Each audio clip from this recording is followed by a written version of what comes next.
Hello friends, स्वागत है आप सभी का आपके अपने YouTube channel book hype educator पर। तो आज हम लोग इस वीडियो में 15 सितंबर के करंट अफेयर डिस्कस करेंगे। तो चलिए फिर इसे शुरू करते हैं। तो इसमें पहला प्रश्न है कि योशिहिदे सुगा ने हाल ही में किस देश की सत्तारूढ़ लिबरल डेमोक्रेटिक पार्टी के अध्यक्ष का चुनाव जीत लिया है। तो इसका सही उत्तर है डी, जापान। तो हाल ही में जापान में योशिहिदे सुगा ने सत्तारूढ़ लिबरल डेमोक्रेटिक पार्टी यानी कि एलडीपी के अध्यक्ष का चुनाव जीत लिया है। चूंकि संसद के निचले सदन में एलडीपी का बहुमत होने पर उनका प्रधानमंत्री बनना लगभग तय माना जा रहा है। स्वास्थ्य कारणों के चलते पिछले महीने शिंजो अबे ने प्रधानमंत्री के पद से इस्तीफा दे दिया है। अब उनकी जगह शेष बचे कार्यकाल यानी सितंबर 2021 तक योशिहिदे सुगा प्रधानमंत्री बने रहेंगे।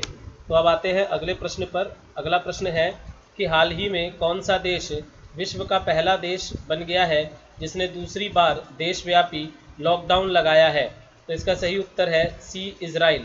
तो इजराइल ने बढ़ते कोरोना के मामलों की वजह से इजराइल के प्रधानमंत्री बेंजामिन नेतन्याहू ने दूसरी बार 3 सप्ताह के लिए लॉकडाउन लगाने की घोषणा की है, जिसके साथ इजराइल विश्व का पहला देश बन गया है जिसने दूसरी बार देशव्यापी लॉकडाउन लगाया है। हाल ही में कुछ समय पहले इजराइल के मंत्री ने कोरोना वायरस के बढ़ते मामलों के कारण यहूदी नववर्ष के पहले इस सप्ताह राष्ट्रव्यापी लॉकडाउन के विरोध में इस्तीफा दे दिया था। तो अब आते हैं तीसरे प्रश्न पर। तीसरा प्रश्न है कि वीडियो गेम्स के ग्राफिक चिप बनाने वाली किस कंपनी ने British chip designer company arm holding को $40 बिलियन में खरीद लिया है। तो इसका सही उत्तर है सी, नेविडिया। तो वीडियो गेम के लिए ग्राफिक चिप बनाने वाली कंपनी नेविडिया ने हाल ही में सेमीकंडक्टर इंडस्ट्री में सबसे बड़ी डील करते हुए सॉफ्टबैंक ग्रुप कॉर्प की British chip designer company arm holding को $40 बिलियन में खरीद लिया है। इस डील के साथ ही नेविडिया विश्व की सबसे बड़ी चिप मेकर कंपनी भी बन गई है, जबकि जापान के सॉफ्टबैंक ग्रुप कॉर्प ने 2016 में आर्म होल्डिंग को $31.4 बिलियन में खरीदा था। तो अब आते हैं अगले प्रश्न पर। अगला प्रश्न है कि राज्यसभा में हरिवंश नारायण सिंह लगातार कौन सी बार उपसभापति चुने गए हैं। तो इसका सही उत्तर है दूसरी बार। तो हाल ही में राज्यसभा में राजग यानी कि एनडीए की तरफ से उम्मीदवार का मुकाबला विपक्ष के उम्मीदवार मनोज झा हराकर हरिवंश नारायण सिंह लगातार दूसरी बार उपसभापति चुने गए हैं। हरिवंश नारायण सिंह जी सामाजिक सरोकार की पत्रकारिता से जुड़े हैं और जयप्रकाश नारायण के आदर्शों से प्रेरित है। हरिवंश नारायण सिंह जी को बिहार के मुख्यमंत्री और जेडीयू के अध्यक्ष नीतीश कुमार का बेहद करीबी माना जाता है। तो अब आते हैं पाँचवें प्रश्न पर। पाँचवा प्रश्न है कि हाइजीन रेंज के उत्पादों के लिए इमामी लिमिटेड कंपनी ने किस अभिनेत्री को अपना ब्रांड एम्बेसडर नियुक्त किया है। तो इसका सही उत्तर है बी, जूही चावला। तो हाइजीन रेंज के उत्पादों के लिए इमामी लिमिटेड कंपनी ने अभिनेत्री जूही चावला को अपना ब्रांड एम्बेसडर नियुक्त किया है। इमामी लिमिटेड कंपनी ने इस वर्ष अप्रैल में बोरोप्लस हैंड सैनिटाइजर को सफलतापूर्वक बाजार में लॉन्च किया था। छठे प्रश्न की बात करते हैं। तो छठा प्रश्न है कि पद्म पुरस्कार 2021 के लिए ऑनलाइन नामांकन की अंतिम तिथि बढ़ाकर डैश कर दी गई है। तो इसका सही उत्तर है 15 सितंबर 2020। तो पद्म पुरस्कार 2021 के लिए ऑनलाइन नामांकन की शुरुआत 1 मई 2020 से शुरू हुई थी, जबकि हाल ही में पुरस्कारों के लिए ऑनलाइन नामांकन की अंतिम तिथि बढ़ाकर 15 सितंबर 2020 कर दी गई है। वर्ष 1954 में स्थापित किए गए इन पुरस्कारों की घोषणा प्रत्येक वर्ष गणतंत्र दिवस के अवसर पर की जाती है। तो अब आते हैं सातवें प्रश्न पर। सातवां प्रश्न है कि प्रधानमंत्री नरेंद्र मोदी जी द्वारा 15 सितंबर को बिहार में कितने करोड़ की लागत वाली अर्बन इंफ्रास्ट्रक्चर से संबंधित 7 परियोजनाओं का उद्घाटन व शिलान्यास करने की घोषणा की गई है।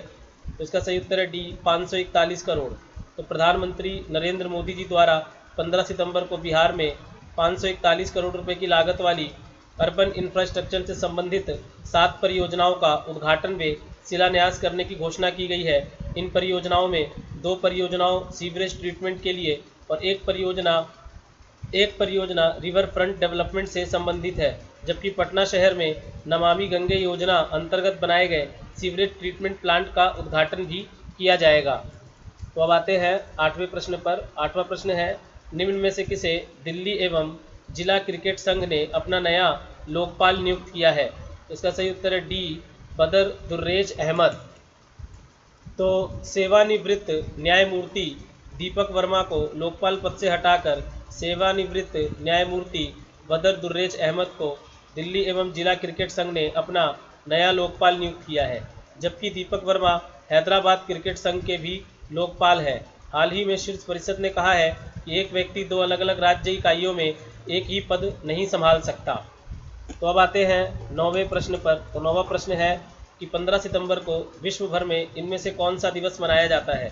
तो इसका सही उत्तर है अंतर्राष्ट्रीय लोकतंत्र दिवस।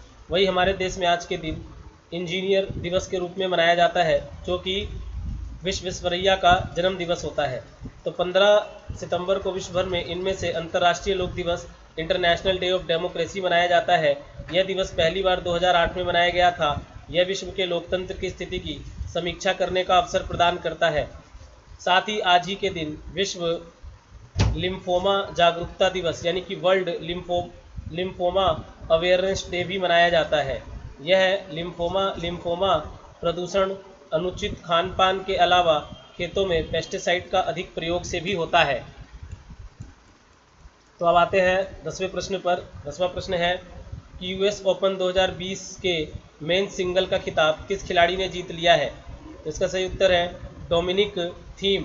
तो यूएस ओपन 2020 के मेन सिंगल का खिताब बेहद रोमांचक खिताबी मुकाबले में टाई ब्रेक के जरिए अलेक्जेंडर ज्वेरेव को 2-6, 4-6, 6-4, 6-3, 7-6 से हराकर ऑस्ट्रिया के डोमिनिक थीम ने जीत लिया है। उन्होंने अपना पहला ग्रैंड स्लैम जीता है।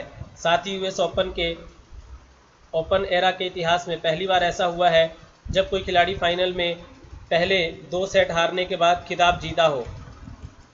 तो हम लोग 15 सितंबर के ऐतिहासिक घटनाओं के बारे में चर्चा करते हैं। तो 1860 भारत के सबसे बड़े इंजीनियर समझे जाने वाले एम विश्वेश्वरैया का जन्म हुआ। इसे देश में इंजीनियर्स डे के तौर पर मनाया जाता है। 1876 शरद चंद्र चट्टोपाध्याय का जन्म हुआ। 1890 हरक्यूल पायरट, मिस मॉर्पल और पार्क पाइन जैसे जासूसी किरदारों में जान डालने वाली अगाथा क्रिस्टी का जन्म हुआ था। 1909 तमिल नेताओं में सबसे ऊंचा कद रखने वाले एन अन्नादुरई का जन्म हुआ था। 1940 द्वितीय विश्व युद्ध के दौरान ब्रिटेन की वायुसेना ने दावा किया कि इसने हिटलर की जर्मन वायुसेना को शिकस्त कर दिया है। 2008 अमेरिका के सबसे बड़े बैंक में से एक लीमैन ब्रदर्स ने अपने आप को दिवालिया घोषित कर दिया। यह अब तक की अमेरिका इतिहास की दिवालिया होने की सबसे बड़ी घटना थी। लीमैन का दिवालिया होना वैश्विक मंदी के कारकों में से एक था। तो ये हमारे 15 सितंबर के करंट अफेयर और ऐतिहासिक घटनाएं थी। आप लोग हमारे इस वीडियो को शेयर ज़रूर करें, लाइक करें और हमारे चैनल को सब्सक्राइब कर दें। मिलते हैं अगले करंट अफेयर के साथ। तब तक अपना ख्याल रखें। धन्यवाद।